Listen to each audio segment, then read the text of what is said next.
strongly in investing more in the airport infrastructure. The BWI Marshall Airport is so critical to our overall economic development, and we're just happy to see people starting to get back to travel again now that we're getting much safer with respect to COVID. This is just the latest in a series of major improvements.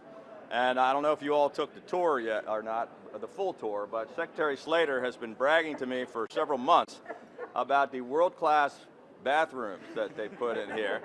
And I'm not kidding, that they set a new bar for airports across the country that they're going to follow this, and it really is pretty cool.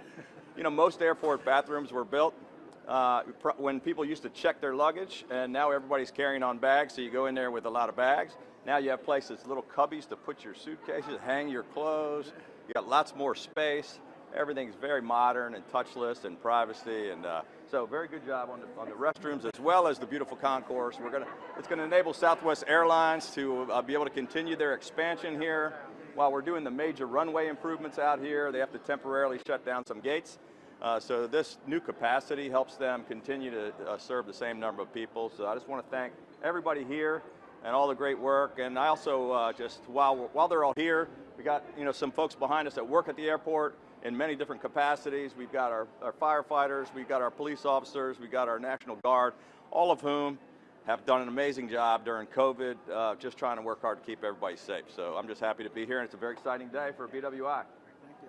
All right. With that, I'll take some questions. Can we ask the secretary a question? Yeah, please ask the hard ones up there. Can you say your name and spell it for us? I know you said Sure, Greg Slater, S-L-A-T-E-R. Any other plans? I mean, you did this. Anything else going on? We're really excited about kind of setting the foundation. So, we have trying to modernize the airport. We have the AB connector. We're just kind of going out to the financial market for that now. We have a new baggage handling system that we're getting ready to kind of start some activity on. So it's really about modernizing the airport so that BWI Marshall can really be the foundation for growth, but also be an airport for the next generation as they were for us. Anything else on the plans? I mean, around the state, anything else? Well, we certainly have the Howard Street Tunnel over at the Port of Baltimore, really setting us up for growth of that containerized cargo. We're looking to modernize our highway system by bringing in kind of building infrastructure, setting some big bridges there. We have the Purple Line under construction outside of DC, so we have activity all over the state right now. And he looks happy, so you're doing good. Yeah. Another question for the secretary. Sure. Yeah, please. Sorry, Governor. I'll just hang over here. I like this. I get to do that enough. With this project, what was the total cost and the construction? How long was the construction element of it? And was it helped or hindered by COVID when you had your passengers? Well, certainly, I'm going to lean on Executive Director Smith for the total costs, but really, when the activity laid down, it gives you the opportunity to really pick up the activity on construction across our system, and this was a prime example of that. You put that in terms of something like the Bay Bridge. When the traffic went down, you're able to really accelerate construction, because what we want to do is you want to build these things while the airport is thriving, and so when you have a small amount of customer base, it really gives you the opportunity to speed that up. So thank you, Secretary. So the state invested about $45 million into the facility, but as you can see, we have private operators here as well. They too made investments in their locations. Southwest Airlines, for example, made an investment into the hold rooms. And so it's truly a public-private partnership to bring this to schedule. It took about 3.5 years to get this thing from the planning board to opening. And how long was the construction time frame of that? Construction was about 1.5 years, almost 2 years.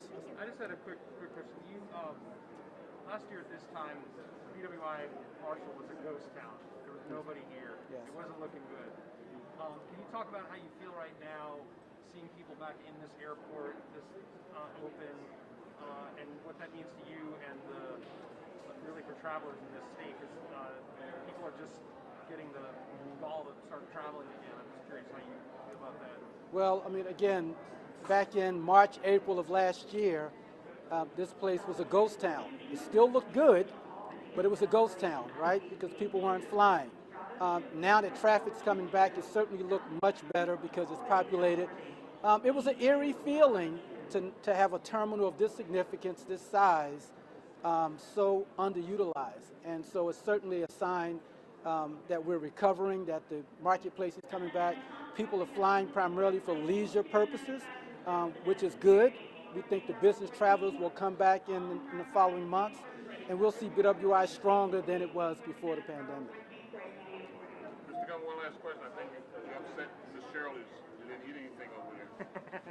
So any comment on that? Sir? You know, I've been trying to lose weight, and but I love Miss Shirley's, and their chicken and waffles is the best anywhere. But they were sitting right there in front of me on the counter, and they, you know, I thought I should do it just for the camera, but I didn't do it yet. Maybe when you guys turn off the cameras, I might go try some. Can I ask you about infrastructure really quickly? Because earlier today we had some congressional Dems that were in the highway to nowhere in Baltimore City, and Democrats have said that they are opposed to Biden's infrastructure proposal, and that infrastructure in the state is less than where it needs to be. How do you respond to that? You know, I didn't see the press conference and don't know what they're talking about, but we've invested more money in infrastructure than any administration in Maryland history, and Baltimore City gets the most of that. I don't know what the highway to nowhere is, but you know, I know that we've done all the things we promised to do, and I'm a national leader on infrastructure, convening Democrats and Republicans, governors, senators, and congressmen to get the infrastructure bill done. I led a year-long initiative at the NGA, so there's nobody focused on infrastructure more than me. And if our federal delegation wants to help with that, that's great. We welcome their help. Governor, on infrastructure, you just scaled back the 495, 270 proposal there. Does that kind of bring down your, you know, your ability to promote yourself as the infrastructure and create? Well, no, we've put we have currently under construction about 800 projects totaling $9 billion. We've repaved 2/3 of the entire state highway system, and we're building the largest P3 transit project in North America and the largest highway P3 project in the world. And we're going to continue to do that. It's just the phases. We decided right now we're going to continue to knock out the American Legion Bridge immediately. We're doing 270 then, and then you're going to have to do the 2 phases of the Beltway, because you can't fix traffic in one spot. All of it has to get done. And we're just doing it in phases, which is the way we voted to do that last year at the Board of Public Works. Are you confident that it'll eventually be able to get done? I think it has to get done. Governor, are you happy with how the COVID numbers are trending? We're very, very happy. So today we hit our lowest numbers ever in the entire pandemic on our positivity rate, and on our case rate continues to decline in great numbers, and our hospitalizations are down. It really is, I would say, the beginning of the end. Before I was saying there is a light at the end of the tunnel, then we can almost see it. We're not finished, but we are seeing the light at the end of the tunnel, and things are getting back to normal. And I can tell you, I was at the Preakness over the weekend, and even though it was a smaller crowd, it felt great. People are so, you know, feeling happy to not have masks on. I mean, here at the airport we still do, and everybody should keep safe, but a lot of places, things are starting to feel like normal again. And we're happy. We want to get these airports filled up again as well, and that's the next step. But I'll say, even throughout the pandemic and now, even though we're down, we're still by far the #1 airport in the Washington region, outpacing Dulles and Reagan Airport, and we're proud of that. Last question. Governor, the city Mayor Brandon Scott's holding a news conference right now, and he says that the indoor mask mandate will still be in place in the city until more vaccinations happen. What's your message as we continue to see a little bit? You know, it just doesn't make any sense to me, but you know, I think the mayor might have that authority to do that. I know I saw him at the Preakness and at an event on Thursday night, both indoors, neither time with a mask. So, yeah, if he's not going to do it, then he probably shouldn't tell other people to do it. Thank you. Thank you, sir. Happy birthday. Is it your birthday? No. Coming up, isn't it? Good to see you. Hey, it's good to see you. Coming up? Coming up soon. I'm going to be old, yeah. Happy birthday. May 25th. All right.